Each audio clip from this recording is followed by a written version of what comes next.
What's up, everybody? Welcome to EDM Chatters, the news show covering everything that's been happening in our industry this week. From brand new tracks to sensational stories and topics that matter, we're here to fill you in. I, of course, am one of your hosts, Vincent Beck, producer here at EDM Matters, and with me, as always, is the LA Beard Guy and the host of EDM Matters, Matthew Meadow. What's up, Matt? Not much, man. It's another Saturday in this beautiful quarantine. You know, I'm taking some time for myself. I'm doing self-improvement. Did some push-ups this morning. I'm feeling good. Right on, right on. Yeah, I'm just kind of hanging out in the ashy weather up here in the Bay. Oh my God. Yeah, it's pretty brutal, man. So I saw something about this. Someone compared the color palette in Blade Runner 2049 to the skies in, like, I think it was Oregon or San Francisco. Yeah. Blade Runner is not as dark. The skies are a deeper orange in real life than they were in that desert scene in Blade Runner. Yeah. It is where I'm at, it wasn't as orange, but out in the city for sure. It was it was pretty saturated. Dude, I mean, we get some like red sun here, but like mostly the sky is just like a hazy smoky. Like we don't get much of the orange. But I mean, even still, like I saw just the amount of fires. Like our state is not doing well. Right, and it's getting pretty brutal out there, especially up in Oregon. I don't know if you saw any of the devastation recently that went down up there. I've seen pictures here and there, but I'm not 100% positive. I'm sure what you're referring to. Right. But yeah, I mean, whole neighborhoods just like annihilated, and it's a sad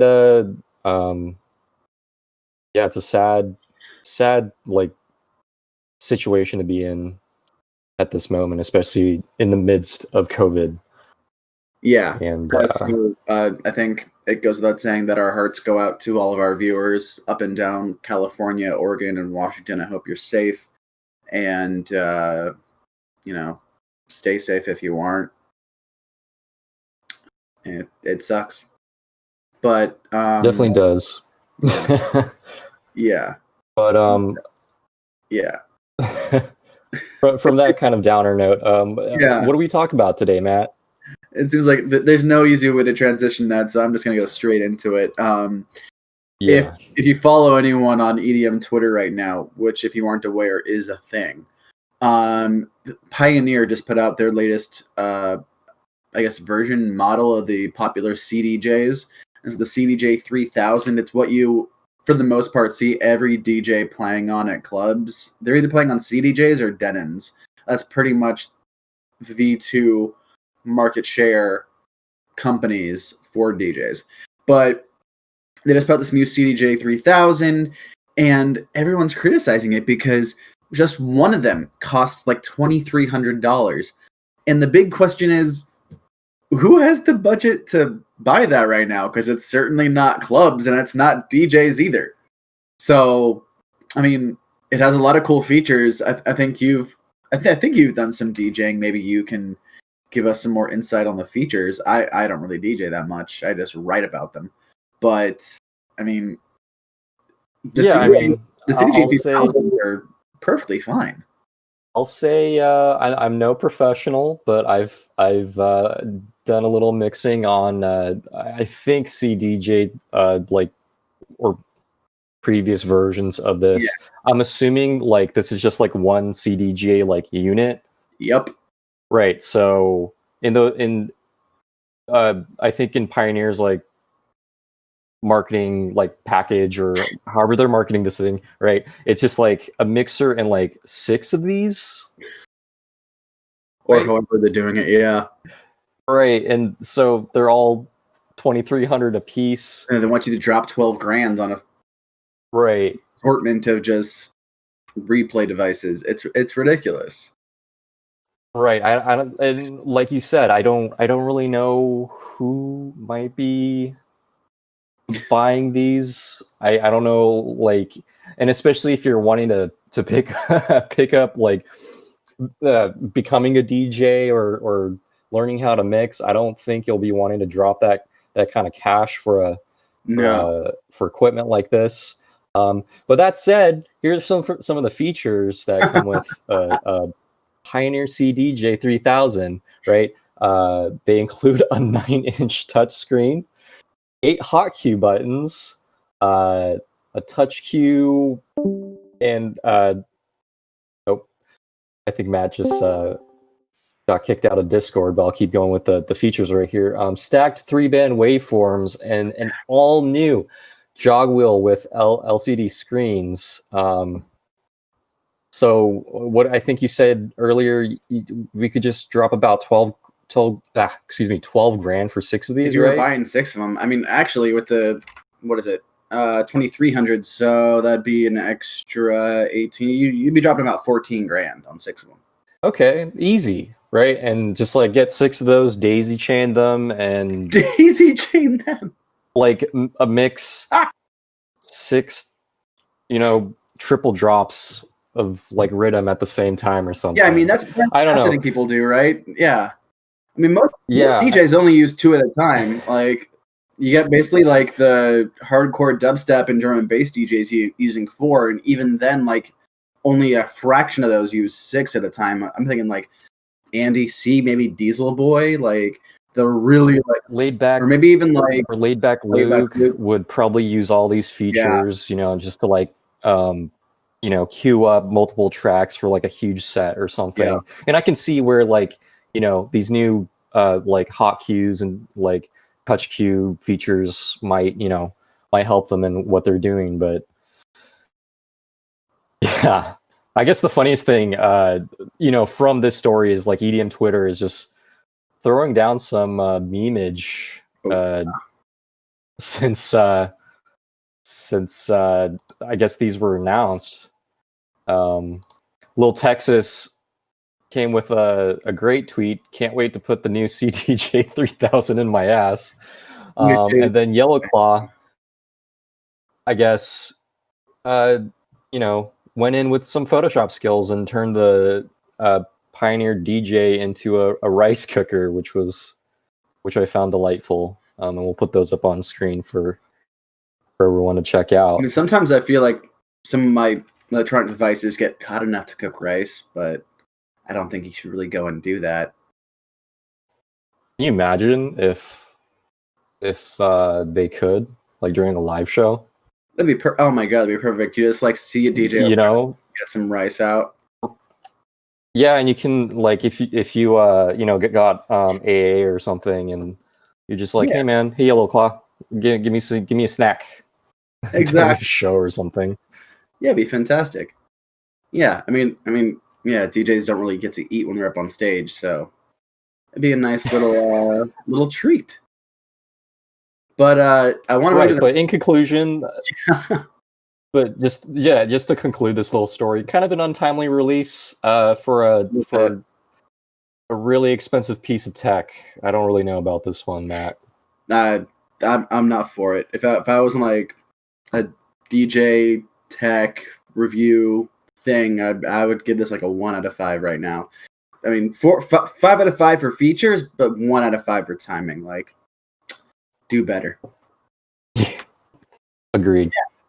But moving on to the next topic, the iHeartRadio Music Awards were actually just, well, I guess you can't say they were held because they were actually delayed twice. But even still, we got some new winners, and EDM took home some awards, which is, we have our own category, so I guess we didn't take it away from anybody else. But I was gonna say, like Chainsmokers beat Billie Eilish. Like, that's not gonna happen. Right. But like we got a dance song of the year, "Close to Me" for Ellie Goulding, Diplo featuring Sway Lee, which anything Ellie Goulding honestly touches is I love her so much. Her first album was something I listened to back in 2010. I was the first one of my friends to discover her. I listened to all the remixes. I have a signed poster in my room from one of the guys who remixed one of her songs. I saw her at UCSB. Like, I'm a fan. So I'm happy about that one. Dance album of the year went to World War Joy by the Chainsmokers. And I don't know. I wasn't like such a huge fan of that one. I was definitely a bigger fan. Wait, actually, I need to brush up my Chainsmokers because I can't remember if that's their second or their third album. It is their third, as I thought. Haha. Yeah, I definitely liked their second one, Sick Boy, a lot more. But World War Joy, you also got Kygo, you've got Millennium, you've got Bebe Rexha, the Blink-182 song, P.S. I Hope You're Happy, which I was fortunate enough to see Blink-182 come out at their show in LA at the Forum. So that was also really cool. But it's a decent album. I don't think it's as good as their second one, but I'll give it Dance Album of the Year. And really quick, what was it up against? I'm curious. I don't have that information in front of me. Either way. Dance Artist of the Year, Marshmello. I mean, it's... Nope. Sorry for the technical difficulties. Discord is not agreeing with Matt right now. You back, Matt? I got kicked again, did I? Yeah. Man. For the iHeartMusic Music Awards, Discord does not win a nomination. Yeah. But Marshmello was up against Diplo, Kygo, Loud Luxury, and the Chainsmokers. Yeah, and I feel like Loud Luxury just gets... I mean, nothing against them, but I feel like they just keep getting put in those categories for their song Body. And I don't think they are... They're great artists, right? And I don't mean to throw them any ill will, but putting them up against Diplo, Kygo, Marshmello, and the Chainsmokers, I just don't think they're in that same category at all. In the same genre, or... No, not even genre, just like level of success or popularity. Right. Like, I would have put Martin Garrix in there before Loud Luxury. Like, I don't know. That's just me, though. But, I mean, award shows are their own sort of weird thing and, you know, trying to pitch different artists against each other. There was actually, really quick before we change to the next topic, there was this poll. There was this, I can't remember what it was, like a versus head-to-head match that this blog did on Facebook. I think they're called the Flag Gang. Yes, I'm calling you out. That pitted female DJs against each other. And the whole concept was like, which female DJ is better than another female DJ? First off, they don't like being called female DJs. They're just DJs. Mm-hmm. Their gender has nothing to do with it. They're just DJs. Exactly. And trying to pit female DJs against each other when you're not, like, someone was like, well, we did the same thing to male DJs. I'm like, yeah, because they've been the predominant gender in the industry, the dance community. Yeah, for years. Yeah. Like, the whole thing is you want to destigmatize women working in music, and by labeling them female DJs and othering them from the male DJs, that's exactly what you're doing. So you can do all your male DJ lists, that's fine. I don't really care, but the issue comes when you are making it harder for female DJs to be part of the group, to be part of the discussion, by just putting them in their own class. So shame on you, Flag Gang. Yeah, I just wanted to point that out really quick. I think they deleted the post after people complained enough, and they were super uncordial with their apology. They seemed like they were gaslighting, be like, it just wasn't a smart move. That's unfortunate. Yeah, but I want to get... So actually, this sort of... I want to skip a topic really quick because this sort of goes into our next topic. 90% of streams go to the top 1% of artists. So there's this sort of inequality with issues on platforms like Spotify, Apple Music, that 90% of these streams go to the top 1% of artists. And I don't know about you, I don't really pay attention to playlists that much on Spotify. I listen to my own kind of thing. Mm-hmm. But do you listen to playlists like today's top hits and New Music Friday? I listen to not New Music Friday. It's like the automated, like, I don't even know what it's called. It's catered to the Daily Mix. No, it's like maybe it's called the Daily Mix. It's like a New Music Friday that's catered to what my listening behaviors on Gotcha, Spotify, yeah. if that makes sense. I think it's Daily Mix. I could be Right. wrong.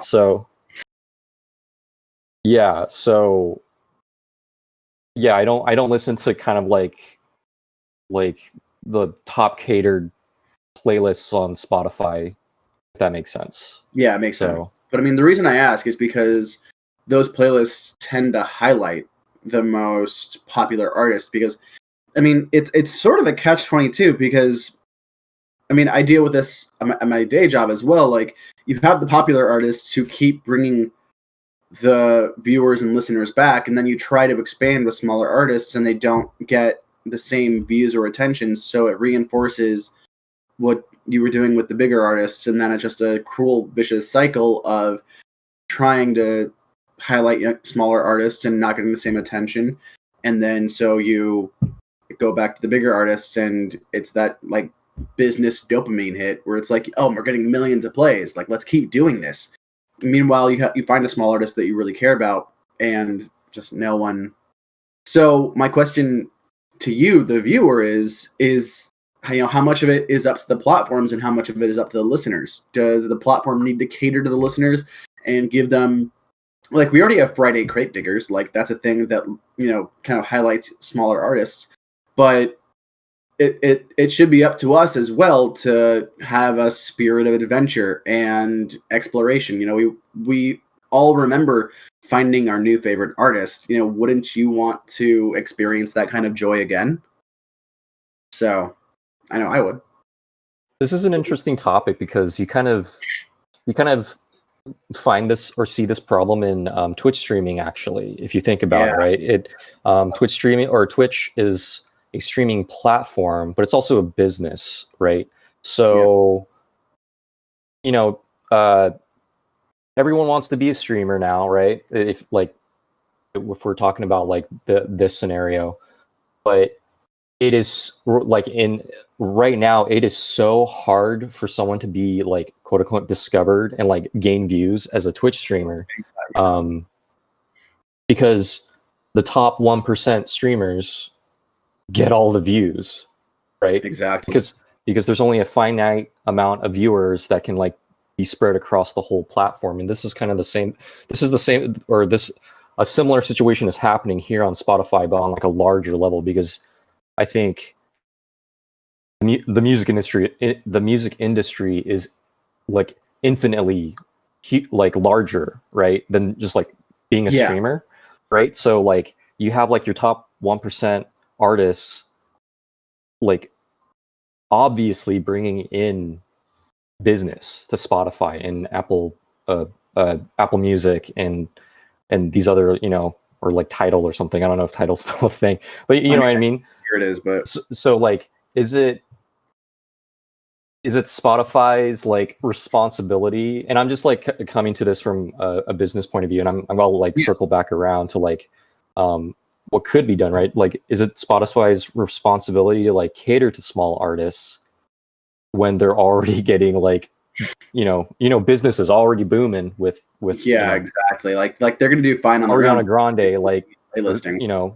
the like stratosphere, like galactic levels of like popularity in their music, like these types of artists already bringing in that type of business. And so like what's unfortunate is like SoundCloud was kind of like that beacon of hope, I guess, where it was like this neverland of like brand new music that like you could actually discover and like search for and sift for, and you could find these like little gems here and little communities over here. And the way Spotify and Apple Music function, it's not like a YouTube platform where people can just like create their music and throw it up on there and I'll hope they be discovered. I don't think that's what Spotify like wants, I guess, which is kind of unfortunate, but you kind of have to like realize that, they're a business. Yeah, Spotify as a company, their responsibility isn't to the musicians and the listeners. Their responsibility is to, I can't remember if it's a public company, in which case it would be the shareholders. If not, it's to their employees to just give them a living wage. But on that note, there have been some great songs on Spotify, and I realize now that we're talking about these in order, we're kind of defeating our own argument because we're about to mention some bigger artists, but we always feature some smaller artists in our weekly EDM Matters playlist, so we'll have the link in the description for that. But I've been listening to some really great music this week. David Guetta and Sia dropped their 9th collaboration. They've done 9 collaborations since 2011 Titanium, which is wild. Like this is a pair that does great work together. Well, most of the time. But they released a song called That's Love, which has a phenomenal, like, this is one of my favorite songs of theirs. This has a phenomenal 80s vibe.